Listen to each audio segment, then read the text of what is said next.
आघात. लेखिका प्रिया उंबरकर. वाचक स्वर सिद्धी गायकर.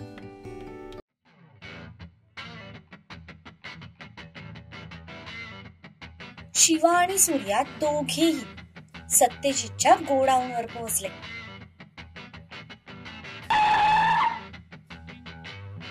गाडी थांबताच दोघेही एकदम स्टाईल मध्ये खाली उतरले.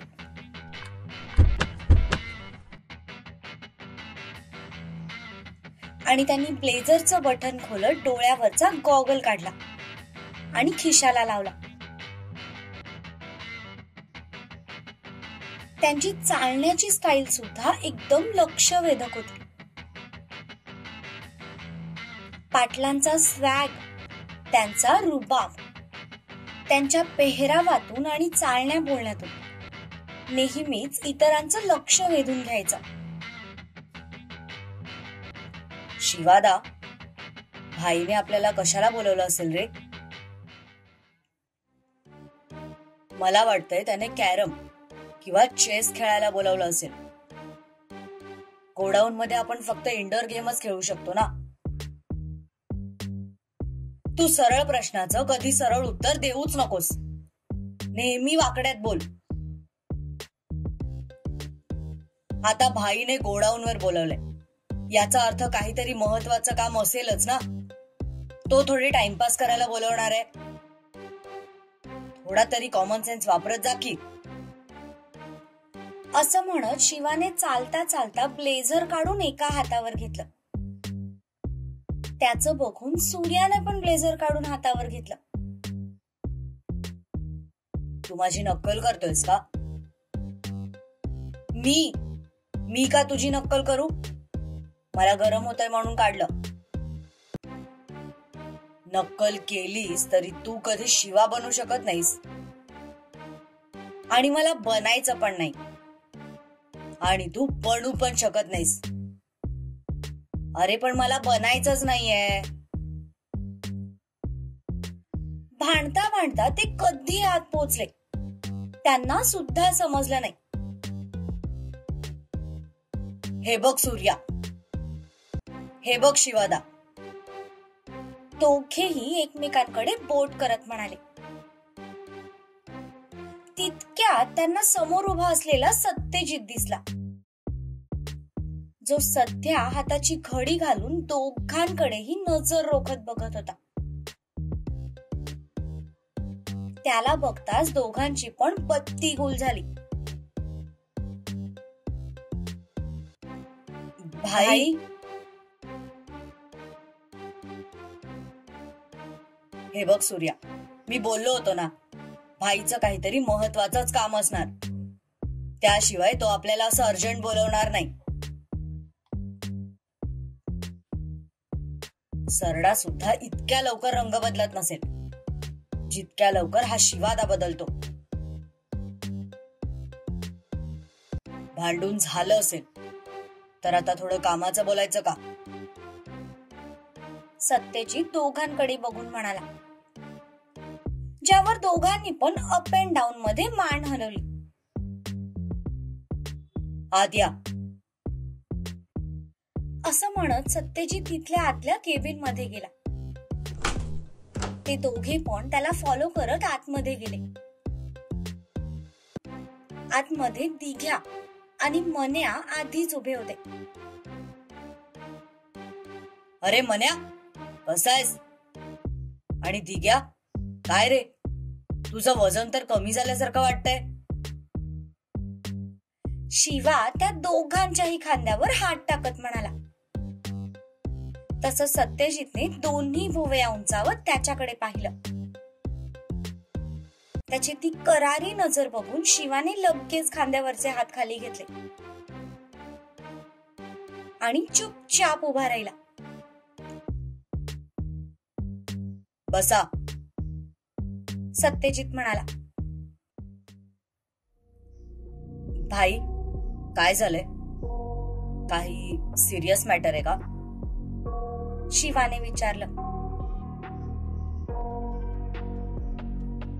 म्हटलं तर सिरियस आहे आणि म्हटलं तर सिरियस नाहीये. म्हणजे? सूर्याने विचारलं. त्या गुमनाम विलनची दोन्ही माणसं पकडली गेली आहेत.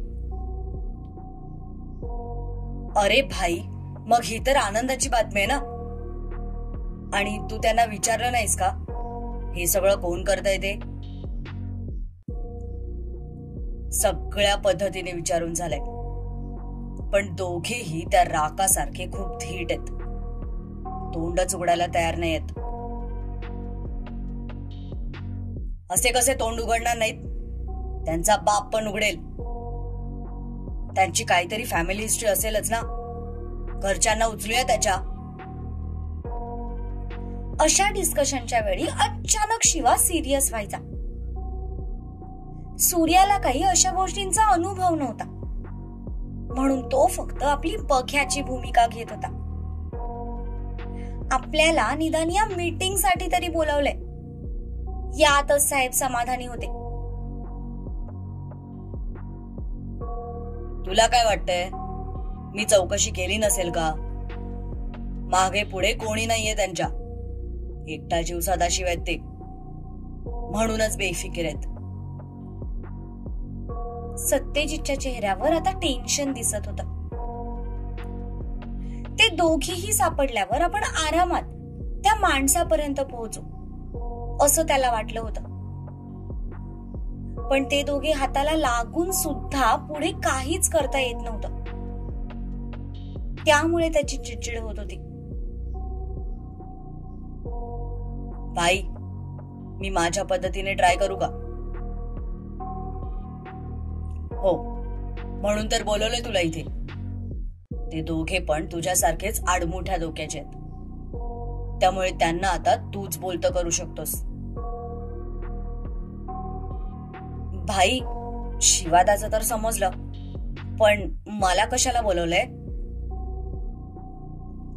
तुला बघितल्यावर शिवाचा पारा चढतो आणि तुमच्यातल्या भांडणाचा राग शिवा दुसरीकडे काढतो, म्हणून तुला बोलवलंय. शिवा जितकं चिडेल तितके ते दोघं लवकर त्यांचं तोंड उघडतील. भाई, मला या भुसनाळ्याची काही गरज नाही. मी माझ्या पद्धतीने सुद्धा त्या दोघांचं तोंड उघडूच शकतो.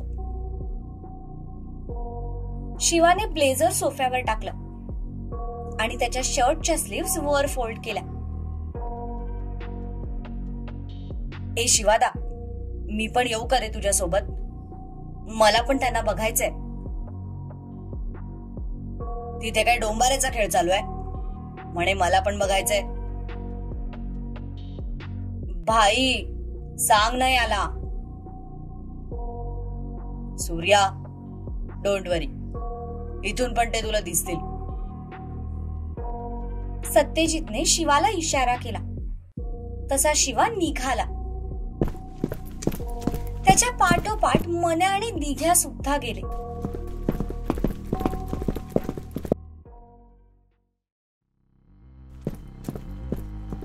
चालता चालता शिवाने शर्टची वरची 2 बटन्स मोकळी केली आणि शर्ट थोडा मागे सरकवला. आता त्याच्यातला सनकी शिवा बाहेर पडणार होता. ते दोघे शिवाला एका रूम मध्ये घेऊन आले. मन्याने एका बाजूचा स्विच बोर्ड ओपन केला आणि त्याच्या आत असलेलं बटन दाबलं. तशी समोरची भिंत एका बाजूला सरकली गेली.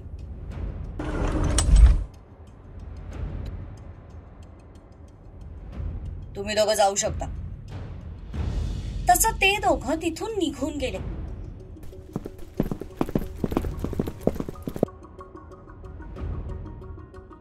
इकडे सत्यजितने समोरचा टीव्ही सुरू केला, ज्यामध्ये आता ती रूम दिसत होती. वाव, आपण लाईव्ह टेलिकास्ट बघणार आहोत. सूर्या खुश होत म्हणाला. पण सत्यजितने त्याच्यावर नजर टाकली तसा तो चुपचाप हाताची घडी तोंडावर बोट ठेवून समोरच्या टीव्ही कडे बघू लागला.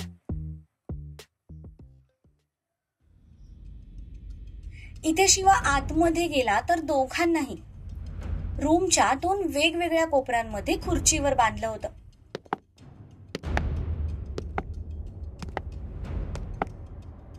बुटांची चाहूल लागताच दोघांनीही मान वर करून पाहिलं.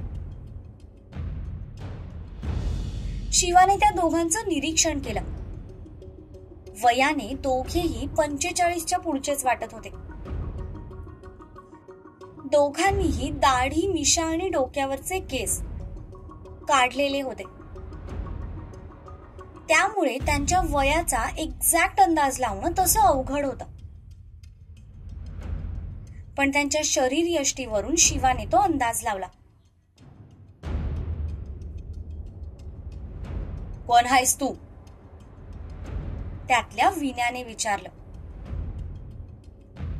तुमचा शुभचिंतक. इथे आमचा कोणी बी शुभचिंतक नाही. तू नक्कीच त्या सत्यजित पाटीलचा माणूस असणार. पण एक गोष्ट आम्ही तुला आत्ताच सांगतो, आम्ही आमच्या मालकाविरुद्ध काय बी सांगणार नाही. तुला आमचा जीव घ्यायचाच असेल तर बिंदास घे, पण आम्ही आमचं तोंड उघडणार नाही म्हणजे नाही. सर्जा म्हणाला. दोघांनाही बरंच मारलेलं दिसत होतं. तरी सुद्धा दोघेही तोंड उघडायला काही तयार नव्हते.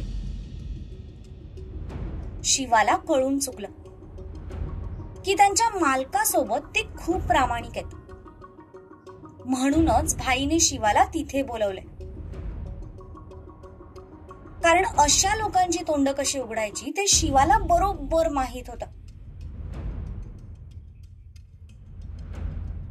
बरोबर ओळखलं तुम्ही मला.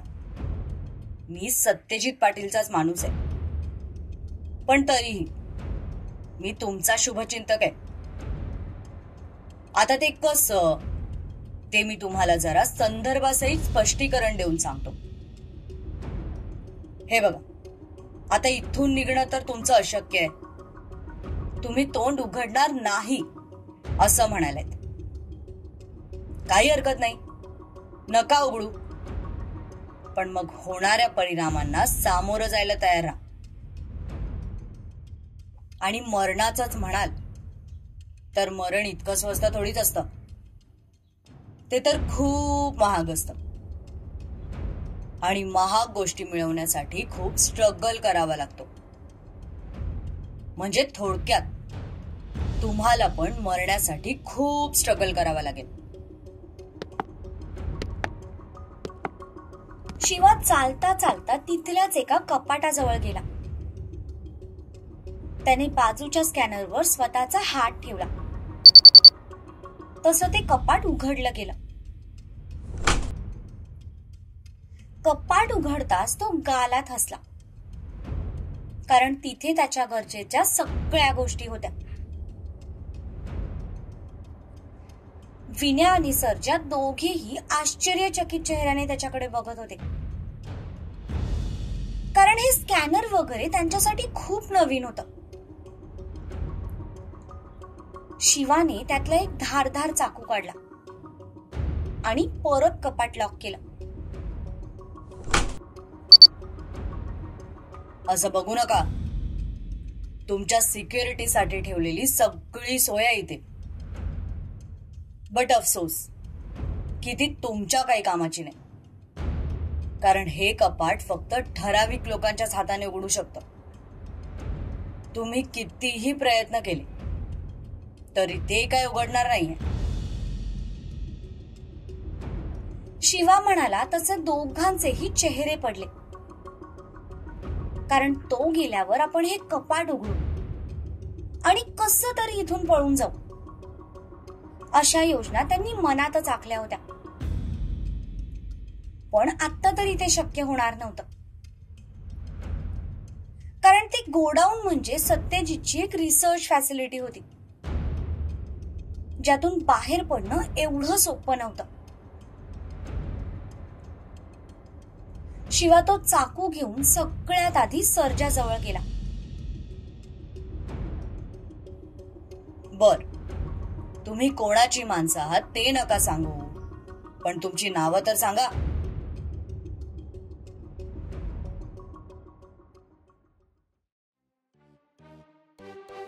भाई, माझ्या हाताने पण हे भिंतीतली कपाट उघडतील का रे?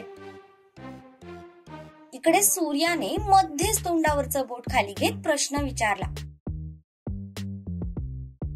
तसं त्याच्या आवाजाने इतका वेळ मन लावून बघणाऱ्या सत्यजितचं लक्ष डायव्हर्ट झालं. तसं त्याने वैतागून सूर्याकडे पाहिलं. त्याचा तो वैतागलेला चेहरा बघून आपण काय माती खाल्लीये ते सूर्याला कळालं. तसा तो जबरदस्ती हसला आणि परत तोंडावर बोट ठेवून टीव्ही कडे बघू लागला.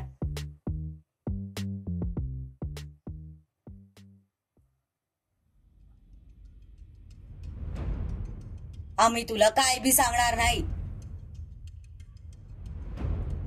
ओके, मग आता मीच तुमचं नामकरण करतो. आजपासून तुमचं नाव चंगू मंगू. तू चंगू आणि तू मंगू. बर, मला आता तुमचा बायोडेटा बनवायचा आहे. त्यासाठी तुमचा ब्लड ग्रुप पाहिजे. तुम्हाला तुमचा रक्तगट माहितीये का? शिवाने त्या दोघांनाही विचारलं, पण ते दोघे चिडीत चूप होते. तोंडातून एक अवाक्षर सुद्धा काढत नव्हते. ओके, तुम्ही नाही सांगितलं तर मग माझं मीच माहित करून घेतो. मी एक मांत्रिक आहे. रक्त बघून सांगतो तुमचा ब्लड ग्रुप कुठला असेल. असं म्हणत शिवा सर्जा जवळ गेला आणि त्याला काही कळायच्या आत त्याच्या बांधलेल्या हातावरून सपकन चाकू फिरवला. तसं भळाभळा रक्त येऊ लागलं. आधी तर त्याला काही जाणवलं नाही, पण काही सेकंदांनंतर जेव्हा त्याला ती जखम दिसली आणि ते रक्त दिसलं तेव्हा तो वेदनेने कळवळला. पण त्या व्यतिरिक्त त्याने तोंडातून ब्र सुद्धा काढला नाही. हा, तर मंगू, तुझा ब्लड ग्रुप आहे ओ निगेटिव्ह. लय निगेटिव्ह माणसं आहेत राव तुम्ही. तुम्हाला दुसऱ्यांचं रक्त चालणार नाही, त्यामुळे आहे ते जपून ठेवा बरं. शिवाने चाकूवरचं रक्त पुसलं आणि आता तो विण्याजवळ आला. तो येताच विण्याचे हार्टबीट्स थोडे वाढले. सर्जा अशा बाबतीत धीट होता, पण विण्या मात्र कमजोर मनाचा होता. त्यामुळे त्याला भीती वाटत होती, पण त्याने त्याचे हावभाव चेहऱ्यावर दाखवले नाही.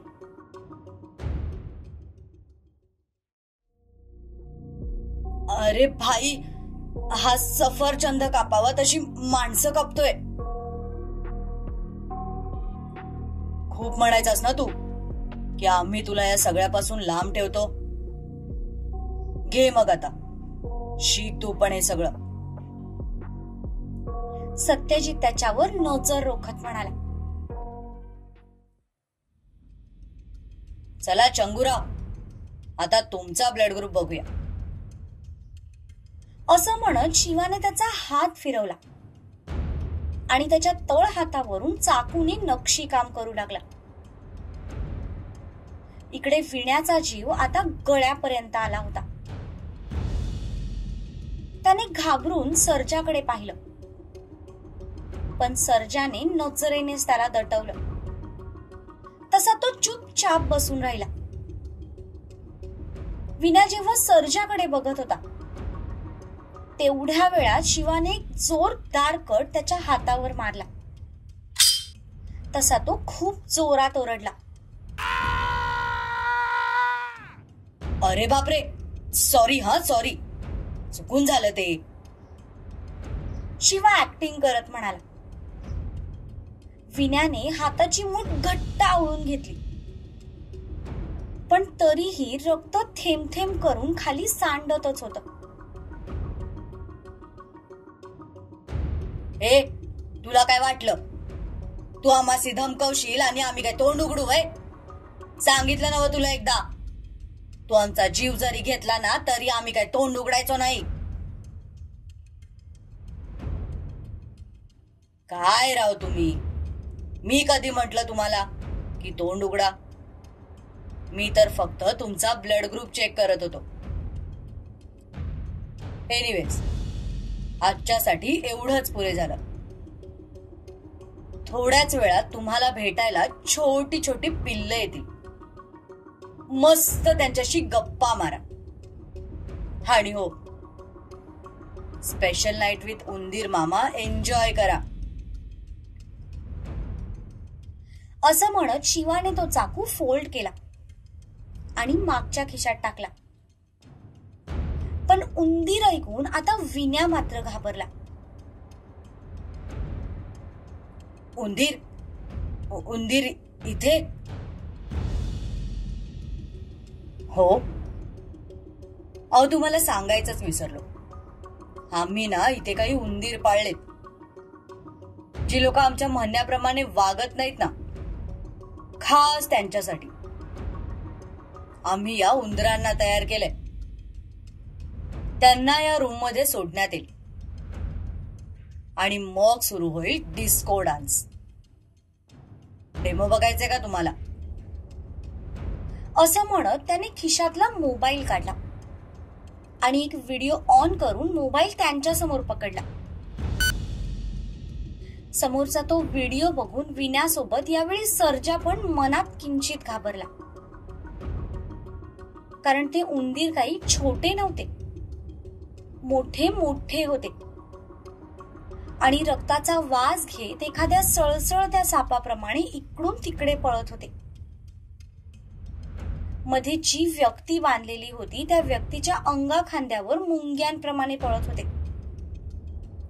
पळता पळता चावा घेत होते. ते बघून दोघांचेही धाबे दणाणले.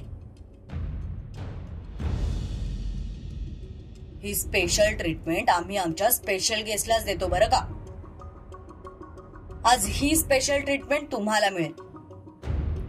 हाऊ स्वीट ना. एनिवेज, तुम्हाला भेटून खूप छान वाटलं. उद्यापर्यंत जर जगला वाचलात तर नक्की भेटू हा. असं म्हणत शिवाने दोघांनाही स्माईल दिली आणि तो तिथून बाहेर पडला.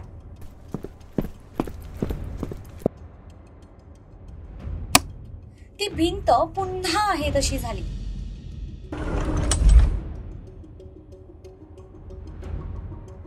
सर्जा, अरे हिलयच डेंजर माणसं दिसत्यात. एक वेळ पडतीशी मरण परवडलं, पण हे काय नाही सहन व्हायचं बाबा. विन्या कळवळून म्हणाला. काय बी झालं तरी तोंड उघडायचं नाही. सर्जा त्याच्यावर खेकसला.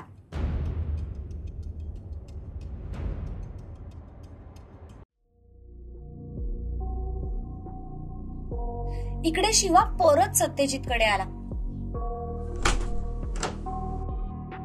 भाई, हे लोक काय असे तोंड उघडायचे नाही. यांना आपल्या स्पेशल थेरपीची गरज आहे. आणि हो, त्यातला तो लेफ्ट वाला थोडा कमजोर मनाचा आहे. त्याचं तोंड आपण लवकर उघडू शकतो. एकाच रूम मध्ये राहिले तर दुसरा त्याला हिंमत देत राहील. त्यापेक्षा दोघांना वेगवेगळ्या ठिकाणी ठेव, मग थेरपी दे.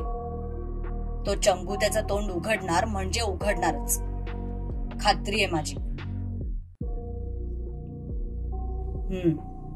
मी पण तोच विचार करतोय. मी एक बोलू का? सूर्या मध्येच बोट वर करत म्हणाला. काय झालं? इथे वॉशरूम कुठे आहे? मला अर्जंट जायचंय. सूर्या म्हणाला. तसं सत्या आणि शिवा दोघांनीही याचं कसं होणार अशा अर्थाने एकमेकांकडे पाहिलं. मन्या, याला वॉशरूम जवळ घेऊन जा, सत्यजित म्हणाला. तसा सूर्या पटकन मन्यासोबत उठून निघून गेला. भाई, तुला माहितीये ना हा कसा आहे, तरी तू त्याला इथे का बोलवलंयस? कारण त्याला असं वाटायला नको की आपण दोघं सगळं करतोय. आणि त्याला वाईट टाकतोय. हळूहळू त्याला सगळ्या गोष्टी समजतील. तोपर्यंत आपल्यालाच त्याला सांभाळायला लागेल. भाई, आज राधा सूर्याला भेटायला ऑफिसमध्ये आली होती. का? काही विशेष कारण? माहित नाही, पण यामुळे तिच्या जीवाला काही धोका तर नाही ना? डोंट वरी, दुर्वा, तारा आणि राधा तिघी पण सेफ आहेत. त्यांना काही होणार नाही. भाई, आपण पुण्याला कधी जायचंय? उद्या सूर्याचा बघण्याचा कार्यक्रम होऊ दे, मग रविवारी आपण पुण्याला जाऊ. तोपर्यंत होपफुली ही माणसं तोंड उघडतील. ठीक आहे भाई.